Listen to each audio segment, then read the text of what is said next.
Hi guys, welcome था Pakistani such reaction में। उम्मीद करता हूं आप सब खैरियत से होंगे, जाओगे खुश होंगे। मेरा नाम आजाद है। यार चैनल पे चैनल को सब्सक्राइब कर लो ताकि आपको आने वाली वीडियोस के नोटिफिकेशन टाइम से मिलते रहें। तो भाई साहब, ईरान इजराइल के युद्ध के बीचों बीच भारत के खजाने में हो गई अनगिनत बढ़ोतरी देखकर चीन पाकिस्तान को लग गए लूज मोशन। क्या बोल रहे हो? अबे इस युद्ध में कहां से भारत ने बढ़ोतरी कर दी हो यार। साथ ही हमारे महल्ले में ईरान इजराइल की जंग लगी हुई है। भाई पूरी दुनिया का बेड़ा गर्क हुआ है यार। इस टाइम भारत के ने कहां से बढ़ोतरी कर ली यार। ना सोचने वाली बात है। वॉच करते तो वॉच करने के बाद ही पता लगेगा। देखते हैं भाई, कोडोन करते स्टार्ट। जब दुनिया के बड़े बड़े देश जंग और मंदी की आग में झुलस रहे हैं, तब भारत की तिजोरी में रहस्यमयी तरीके से कैसे बरस रही दौलत। रूस यूक्रेन, ईरान इजराइल, दुनिया में कई जगह चल रही जंग के बीच आखिर कैसे भारत हर हफ्ते अरबों डॉलर कमा रहा है। मोदी सरकार की वो कौन सी गुप्त आर्थिक रणनीति काम कर रही है जिसने दुनिया के सबसे बड़े अर्थशास्त्रियों को भी चकरा दिया। भारत का वो आर्थिक ब्रह्मास्त्र भारत को दुनिया का नया सेफ हेवन यानी सबसे सुरक्षित ठिकाना बना रहा। खुद अमेरिका भी हैरान। जल्द भारत के पास होने वाले हैं अलग से $1 ट्रिलियन। जादुई आंकड़े को छूने रॉकेट रफ्तार से बढ़ रही भारतीय इकोनॉमी। इस वक्त दुनिया एक बारूद के ढेर पर बैठी है। एक तरफ रूस और यूक्रेन के बीच चल रहे टकराव ने पूरी दुनिया की सप्लाई चेन को हिलाकर रख दिया है। दूसरी तरफ ईरान और इजराइल के बीच की तनातनी ने मिडिल ईस्ट में आग लगा रखी है, जिससे तेल की कीमतें आसमान छू रही हैं। हाल ही में भारत को भी अपनी पश्चिमी सीमा पर ऑपरेशन सिंदूर जैसे कड़े कदम उठाने पड़े, जिससे तनाव का माहौल बना।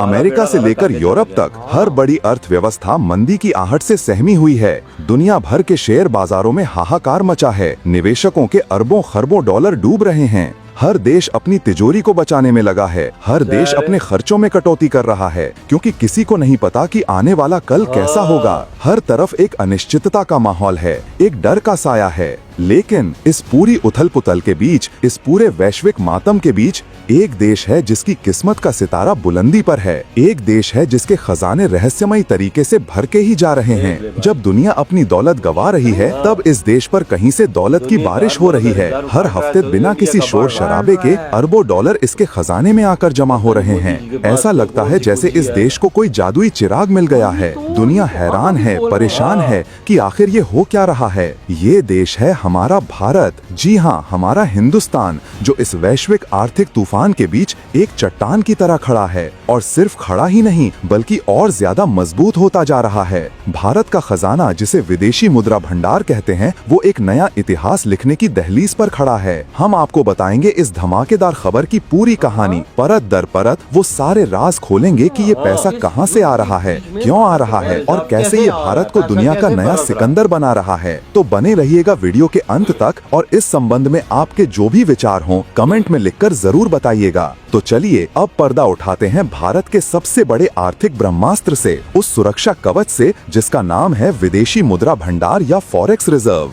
ये शब्द सुनने में भारी भरकम लगता है, लेकिन इसका मतलब बिल्कुल सरल है। इसे ऐसे समझिए जैसे आपके घर में एक तिजोरी होती है, जिसमें आप मुश्किल वक्त के लिए पैसा, सोना और जरूरी कागजात रखते हैं। विदेशी मुद्रा भंडार भी ठीक वैसे ही भारत देश की तिजोरी है। ये वो दौलत है जो रिजर्व बैंक ऑफ इंडिया अपने पास संभाल कर रखता है, ताकि किसी भी आर्थिक संकट या आपात स्थिति में देश को किसी के आगे हाथ न फैलाना पड़े। ये भारत की ताकत है, ये भारत का आत्मविश्वास है, ये 140 करोड़ भारतीयों की आर्थिक आजादी का प्रतीक है। इस तिजोरी में मुख्य रूप से 4 तरह की दौलत रखी जाती है। पहला और सबसे बड़ा हिस्सा है फॉरेन करेंसी असेट्स। ये विदेशी मुद्राएं हैं, खासकर अमेरिकी डॉलर, क्योंकि दुनिया का ज्यादातर व्यापार डॉलर में ही होता है। इसके अलावा इसमें यूरो, पाउंड और येन जैसी मुद्राएं भी होती हैं। ये तिजोरी में रखा हुआ कैश है। दूसरा हिस्सा है सोना, गोल्ड। सोना सिर्फ एक पीली धातु नहीं, ये दुनिया की सबसे भरोसेमंद संपत्ति है। जब सारी मुद्राएं फेल हो जाती हैं, तब भी सोना चमकता है। ये हमारी तिजोरी का बीमा है। तीसरा हिस्सा है स्पेशल ड्राइंग राइट्स, SDRs। इसे आप अंतर्राष्ट्रीय मुद्रा कोष यानी IMF की अपनी करेंसी समझ सकते हैं।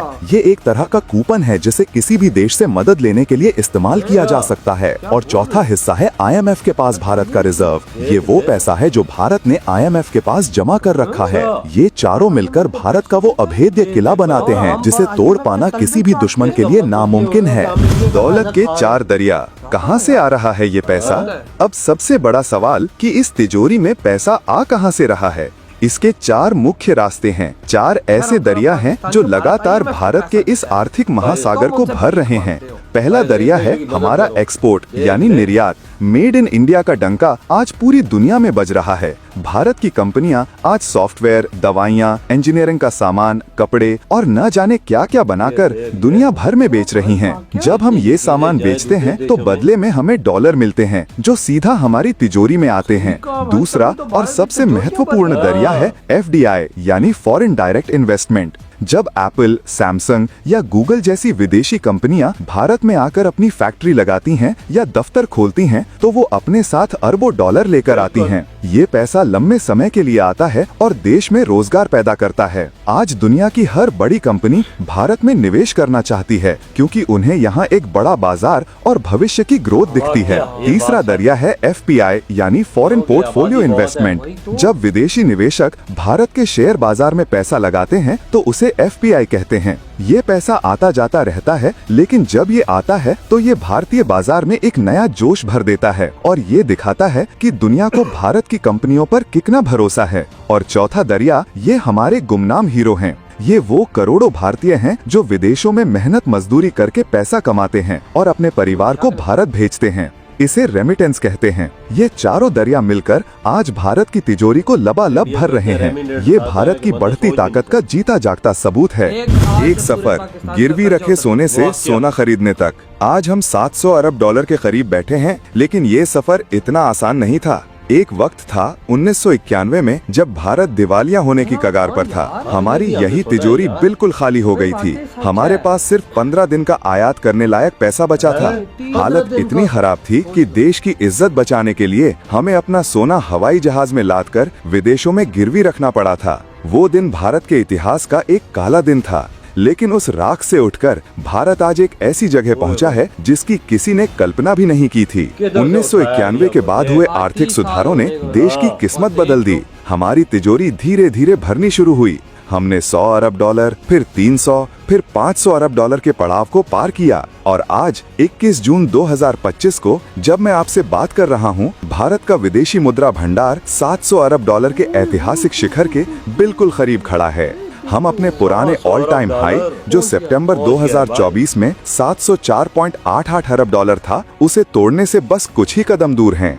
जिस रफ्तार से पैसा आ रहा है, लगता है अगले कुछ हफ्तों में ही ये रिकॉर्ड टूट जाएगा। ये सिर्फ आंकड़े नहीं हैं, ये उस जख्म पर मरहम है जो 1991 में लगा था। ये उस अपमान का बदला है। आज भारत सोना गिरवी नहीं रखता, बल्कि RBI दुनिया के सेंट्रल बैंकों में सबसे ज्यादा सोना खरीदने वालों में से एक है। हमारी तिजोरी में आज 86 अरब डॉलर से ज्यादा का सोना है। ये नए भारत की ताकत है जो अब किसी के सामने झुकता नहीं, दुनिया को अपनी शर्तों पर झुकाता है। तिजोरी की ताकत, क्यों जरूरी है ये खजाना?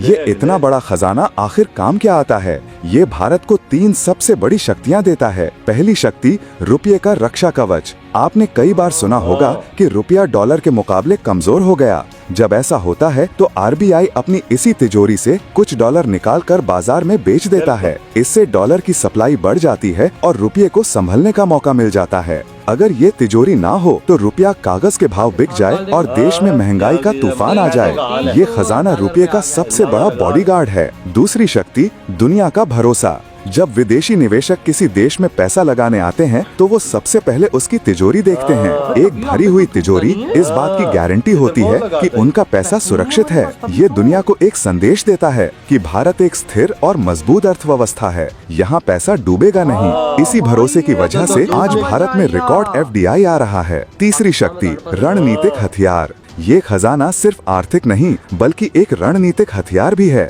ये दुनिया को बताता है कि भारत किसी भी बाहरी झटके को झेलने के लिए तैयार है। चाहे कोई युद्ध हो या कोई आर्थिक संकट, भारत को किसी से कर्ज मांगने की जरूरत नहीं पड़ेगी। ये हमें अपनी विदेश नीति को स्वतंत्र रूप से चलाने की ताकत देता है। पड़ोसी का हाल, एक कहानी 2 मुल्कों की।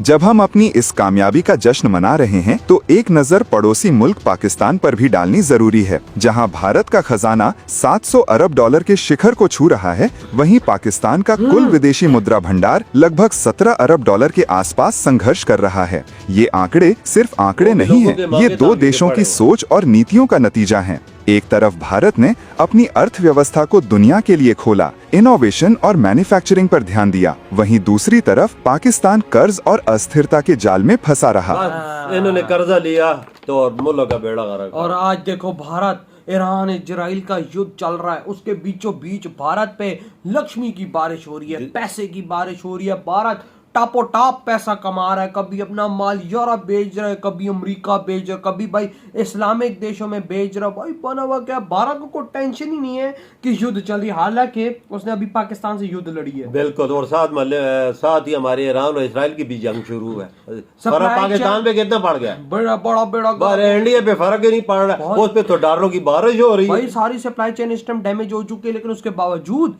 भारत आगे बढ़ता जा रहा है, बढ़ता जा रहा है। 86 बिलियन डॉलर का सोना भारत इकट्ठा कर चुका है। 700 बिलियन डॉलर भारत के पास, 800 बिलियन डॉलर पड़े हुए, 7 और चीजें भी होंगी भारत के खजानों में। तो भाई आप 800 बिलियन, इस मुल्क को कौन हरा सकता है, इस मुल्क से कौन जीत सकते है, इस मुल्क से कौन आगे निकल सकता है। हमारे पास 15 अरब डॉलर पड़े हुए मांगे तांगे के। आप एक बात का अंदाजा लगाओ, 30 सालों के अंदर इनका फॉरेक्स रिजर्व इतना गया, तो साला हम भिखारी, चप्पल चोर, मस्जिदों से लोटा चोर, साला भिखारियों का बाहर के देशों में जाकर भीख मांगने वालों का थोड़ा भी नहीं बढ़ सकता था। यार वजह 1991 में उनका क्या हाल था, सिर्फ 15 दिन का रिजर्व रह गया और था। उसके बाद उन्होंने देखो कैसी छलांगे लगाई, 30 सालों में उन्होंने किधर अपने आप को खड़ा किया। हम इस दुनिया के हड हराम के हड हराम रह गए। हम 30 सालों में अपना बेड़ा ही, हम शुरू से ही हमारा बेड़ा गर्क है। सही कहा। आपकी क्या थॉट है इस बारे में? भारत कितनी ऊंची उड़ान पर, इधर वीडियो तुम करते तो बाय।